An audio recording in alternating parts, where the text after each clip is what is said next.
Good afternoon my student. आज हम मनुष्यता पाठ पढ़ेंगे। इसके कवि मैथिली शरण गुप्त हैं।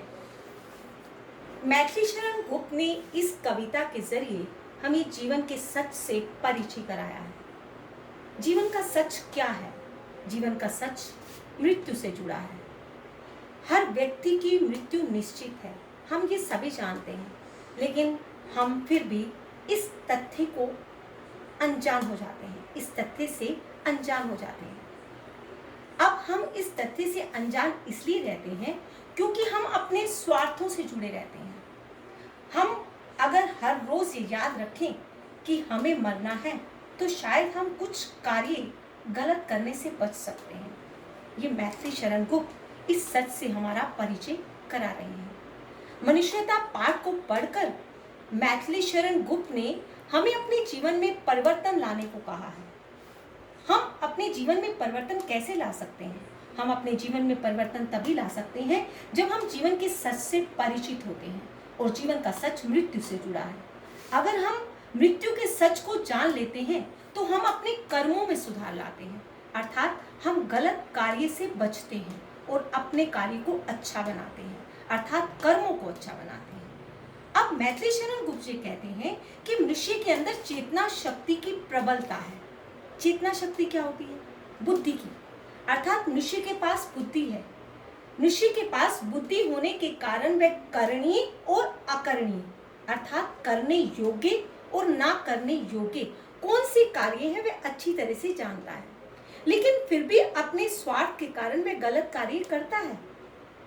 मैथिली शरण गुप्त इस बात को यहाँ इसलिए कहना चाहते हैं क्योंकि मनुष्य के अंदर बुद्धि है, और बुद्धि से वह सोचने समझने की शक्ति से वह अच्छी प्रकार से ये सोच सकता है कि मुझे क्या करना है और क्या नहीं करना है। इसलिए उन्होंने कहा करणीय और अकरणीय, क्या करने योग्य है और क्या करने योग्य नहीं है। जो व्यक्ति अपनों के लिए जीता है, क्या उसे मनुष्य कहा जाता है?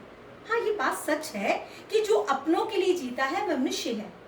मैथिली शरण कहते हैं कि इस बात को नकारा नहीं जा सकता कि वह मनुष्य है, लेकिन असली मनुष्य कौन है? कौन ऐसा मनुष्य है जो सही मायने में मनुष्य कहलाता है?